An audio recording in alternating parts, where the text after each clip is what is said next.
What's up, guys? This is Adam the Bee's Knees, and today we have our NPL-Minors Week 3 battle versus Andrew, Muse the Best of the Portland Trailblazers, or Blazikens. One of those. Andrew right now is 2-0. He won, he beat Dan, and he beat Cloud. So, straight off the bat, looking at his team, it's a very interesting team. He has definitely got threats off the wazoo. For example, Tabu Fini and Latias are very bulky threats for my team to face. And then offensively, he has Mega Pinsir, Zygarde, and Superior, which can all do some damage to my team. Savali is Savali. I don't prep for that thing. I think of a couple sets, and it is in the back of my mind, but I don't normally prep for Savali. Ditto really stops me from setting up with Altaria, setting up with like Bisharp or Swords Dance Agility Diggersby or Nasty Plot Mew. It stops me from doing those things. Magnezone also is a trapper, and paired with that he has Wobbuffet. Wobbuffet is a little bit of a threat depending on how I play around that. He has Lanoon, which can belly drum and sweep. However, I do have Skarmory, and I do have Delicent, and I do have some things like Bisharp and stuff. And that I definitely have a strategy against Lanoon if he brings it, and he has Pineco, which he could bring. I have a Skarm for defogging, so I don't know. The biggest thing about Andrew's team is that he does not have a Stealth Rocker. He has Pinsir and Pineco. Pineco is not a threat, and Pinsir will not run Stealth Rock, which means that I built the team around momentum, free momentum, quite frankly, because I don't take hazard damage from Stealth Rocks or Spikes or Toxic Spikes. And I needed some mods on the team like Skarmory to deal with Mega Pinsir and Superior a little bit. Also, that Nihilego looked decent on paper, along with Bisharp. Those looked pretty good. Didn't really opt for them though. His normal resist is either a Savali or a Magnezone, which gets bodied by Earthquake, so that's nice for Diggersby. And one key thing is the only dark type he can bring is Savali, and there's no point in prepping for a 1/16th of an 11th of 1 in 11th chance. So that being said, I think a bulky, maybe a setup Mew, could maybe do some damage if I play around Ditto correctly. So let's get right into Team Builder. And the first thing I wanted to do was Skarm with Shed Shell to get out of Wobbuffet and Magnezone. The thing he can do to get around this is knock off on Mega Pinsir, which I do expect because Mega Pinsir, Skarm's going to be my Mega Pinsir answer. That's why I have the 212 in defense with Impish Nature. Takes Pinsir hits the nicest, and the rest is in Spadef. Maybe deal with like a Finny or Superior hit. Favorites and Superior, I have Roost, Stealth Rock, and Defog just in case I have Pineco. I don't think I'm worried about Whirlwinding anything. Zygarde, if it's set up, Brave does like 50%. His other setup options are Superior, which gets spotted by Brave Bird, Swords Dance Savali, which or Lanoon. And I'm not that scared of Lanoon. Quite frankly, because of my next Pokemon, this is my most proud set of the team, and it's Choice Scarf Serena. The reason why it's so good is because of Queenly Majesty. Now, Pinsir can't quick attack me, and the Lanoon can't extreme speed me. I can Oko to Lanoon, and I can do about 30-40% to Pinsir. HP Rock also does like 40-50% to Pinsir, so it's not worth running that. But this thing outspeeds his entire team. It's great. It hits the Tapu Fini quite hard. I can U-turn out on a lot of things. It's going to be my lead. I beat Skarm. I beat Pineco. I beat Savali, unless it's Choice Scarf Savali, which will outspeed me. I outspeed Magnezone. So like I attempted to bring Assault Vest in to maybe deal with like the superior, right? But Pinsir always can come in and scare me out and set up or something. This way, Pinsir's not that scary because I'm usually going to be clicking U-turn. I jump kicks for the Lanoon. I can OHKO it after a belly drum, or I can just straight up OHKO it, probably with Trop Kick too. Lanoon is not a threat with this Pokemon at all. Lanoon cannot touch my team with the first two Pokemon. And then play rough's there for Zygarde. I had Return or Frustration, if you will, because Ditto. But I decided to opt for play rough just in case Zygarde gets annoying. I don't have the best 1000 arrow switch-ins besides Serena, and the goal is to kind of not let Serena die off the bat. And I hinted about him not having a dark type, so I'm bringing a mono psychic Mew, enough speed to outspeed a max speed Tapu Fini. The rest is in SPDF and HP, just designed to set up and sweep. The great thing about this is that Ditto cannot beat me because we're going to both be at plus SPDF, and he can only do 5 moves. He can taunt me or something, or roost, but he only has 5 of them. And then I can Calm Mind up on stuff's faces. I can taunt the Fini, so it's not a threat, because Fini is kind of annoying for my team. Like, Diggersby doesn't want to stay in on it and stuff like that. Up next, we have Diggersby with Frustration because he has the Ditto. I don't know if Andrew's gonna... Andrew could pull a fast one, I don't know. And I have U-Turn, Earthquake, Quick Attack. Pretty much the move set for Scarf Diggersby. Enough speed to outspeed Magnezone, which is actually a base speed that my next 2 Mons are at or above. But yeah, Quick Attack is there just for Quick Attack. I am Adamant, which is real nice. The reason why I'm outspeeding Magnezone is because his other Scarfers are either Zygarde at +1 after Dragon Dance, or Savali, and Diggersby outspeeds both of those. Up next we have Altaria. This can sweep given the right scenario. It's mainly there for a superior check. It also deals with like Savali Dark if he wants to bring that, and helps me versus the Latias in case the Latias becomes a threat. Also can kind of beat the Wobbuffet. I can Dragon Dance up and stuff.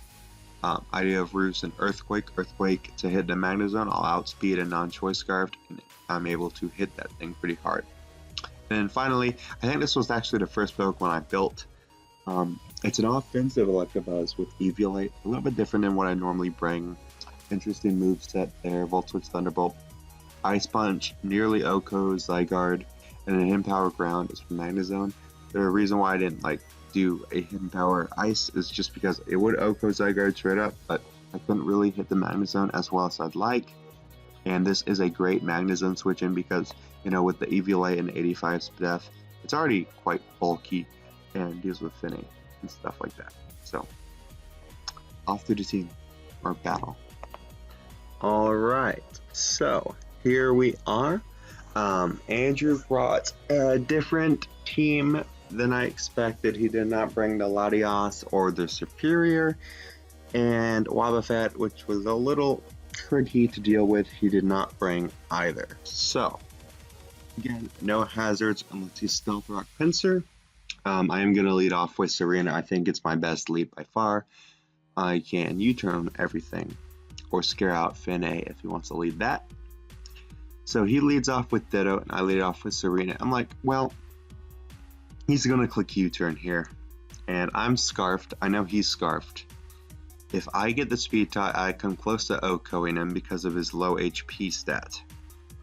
So it's going to do at least like around 75%. And on the other hand, I can switch into Skarmory, but he can just go into Magnezone, which could have been a better play after looking back on it, because as you can see here, he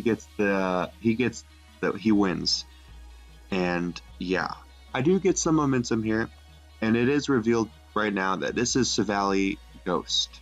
It's not Dark, which is really nice because Mew has a better time here. So I get the U-turn off, get some chip damage, and can't heal that back. I can go into Skarm and get my rocks up. He reveals the flamethrower. Also, I don't need Skarm that much in the game, but it sucks that I got weakened that low. Now I'm going to go Altaria as he goes for the U-turn and goes Finne. I was really close to clicking Dragon Dance here, just because it would like two-shot this thing. But unfortunately, I chicken out and I go into Electabuzz and he defogs. So Skarm's kind of weakened for nothing at this point. I'm scared that he's going to go hard Zygarde, so I'm going to click Ice Punch, and he ends up going into the Ditto. And I crit him here, which kind of sucks and stuff, but eh. And I think I click Ice Punch again, because if he's Scarfed and he goes for the Volt Switch, he can go back into Zygarde. And the whole point is not to let Zygarde get a chance to come in the game. So he's going to lock himself in the Ice Punch, and I think I go for Hidden Power Ground, predicting maybe Magnezone. But he goes to Valley, and I'm able to outspeed and go for Volt Switch because I have max speed tie with Mega Pinsir. So I Volt Switch on out and go to Altaria as he U-turns, which is fine. And he's going to go into his Tapu Fini. Now I have a Mew or Electabuzz to switch in. So from here, I think I just go into Mew. I'm like, well, I can kind of set up on this thing. He goes for Moonblast, doesn't do a whole lot of damage, and I'm going to go for Taunt to prevent Nature's Madness or his own Taunt. So that happens, and I'm able to hit Calm Mind a couple times here. As he goes Ditto, doesn't get anything. And so I'm actually... This is a pretty good taunt unless he goes for Taunt. He goes for Roost. So I click Psychic straight off the bat in case he did taunt me. And from here, I want to click Calm Mind again. Because right now, and then I can click Psychics because Magnezone can't set up a sub anymore. That kind of tells he's Choice Scarfed. Actually, it definitely tells me he's Choice Scarfed. And I don't think it registered in my head that he was Choice Scarfed. But he's obviously, because I have a lot of speed on this Mew. So I get this Death Drop, which kind of sucks. And he's going to go for Taunt here. Which is okay. I want to Psychic, do a lot of damage to the Ditto, and he's going to go, I think, into the...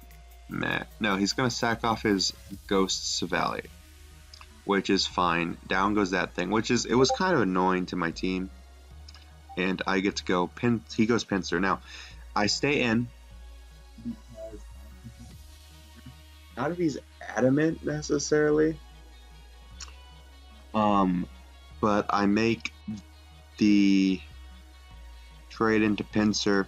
Oh, I stay in because I can get a chunk of damage off on the Pinsir, which allows Serena to come in at any point and take this thing out. And I can live in X-Scissor unless he's adamant, which I don't think he would be. I think he'd prefer to speed tie with Electabuzz and outspeed the Mew. So he does outspeed me, so he's jolly. And he goes for Knockoff, which figured he'd have. Good play.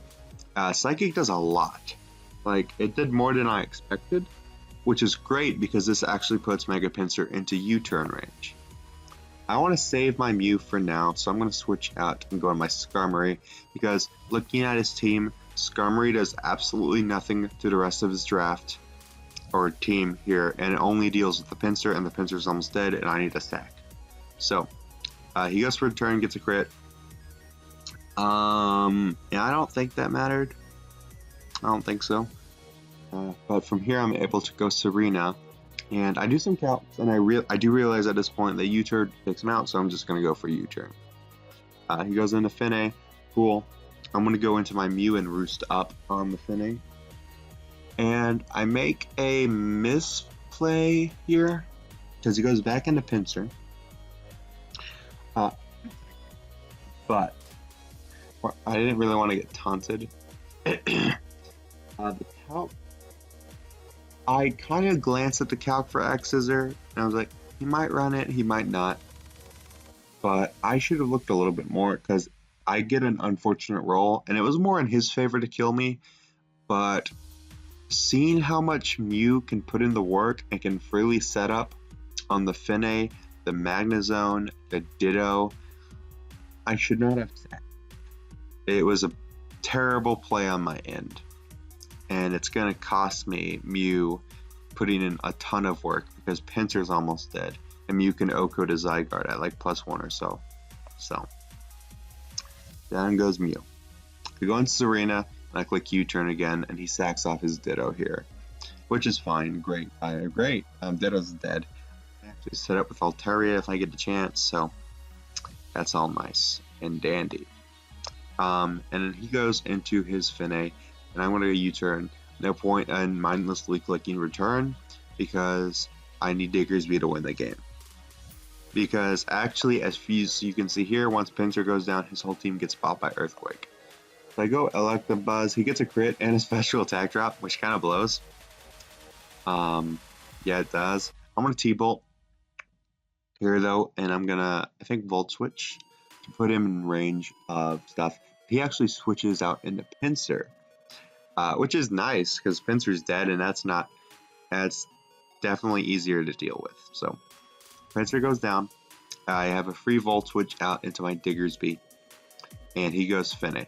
I'm doing some calcs, and I realize, well, if I am the set I am, and he's max defense, he can live in an Earthquake or return. So I'm just going to click U-turn here, and he goes into Mag, predicting a return. I think he probably would have died, but because Diggersby can literally spam EQ in a little bit and win the game, it's not worth sacking Diggersby to Finne, because he does have Surf. He hasn't revealed it yet, but he does. So I go into Altaria. Could have gone E-Buzz. Probably should have gone Electabuzz. But then again, I don't want Zygarde coming in for free. So this is fine. I'm just going to sack off Altaria. I said Flash Cannon. So he's, yeah, he's timid though after calcs with Mew. I go into Diggersby and I just take him out. And he's got no return switch in, which is dope. So at this point, I'm going to sack Electabuzz. And because of the leftovers health, I'm not comfortable with Diggersby, so I'm going to go into my Serena and click Dropkick. And the great thing about Dropkick is that it lowers attack, so even if Zygarde is Dragon Dance, Zygarde, he can't set up in my face, because he can take one, but he can't set up in my face. And I think he actually goes for the Iron Tail, and he's actually banded. So yeah, wild, right? But I'm able to take him out, and that's good game. So we are still at -5 differential, but we are one win and 2 losses now. So whoop-de-doo. And this is the last week of my useless Pokemon I have on my team that will be traded away for hopefully less useless Pokemon. Check out Andrew. And I battled Dan and his Kyurem Black and his Celesteela and his Mega Manectric team. So that's fun. Good game to Andrew, and Andrew played well. He didn't make any misplays. I misplayed pretty big with Mew because Mew really kind of swept him. He didn't bring Valley Dark. So, yeah. Proud of the team. I'm so happy Serena worked out phenomenally versus this guy. And that was just really nice. Makes me more comfortable with Serena because I'm keeping it. And I haven't brought it yet until this game, and it really, really, really showed me what it can do. So, anyway, unfortunately, Jellicent, Blaziken, Bisharp, and Articuno. I wouldn't drop Articuno, but I needed points. Are being replaced by Suicune, Conkeldurr, and Alolan Persian. Will hopefully do some work for me. But until then, this is the Bee's Knees signing off. Maybe, just maybe, we can make playoffs. But hey, we're not going to be kicked out of Minors though. We won one game. So, bye-bye.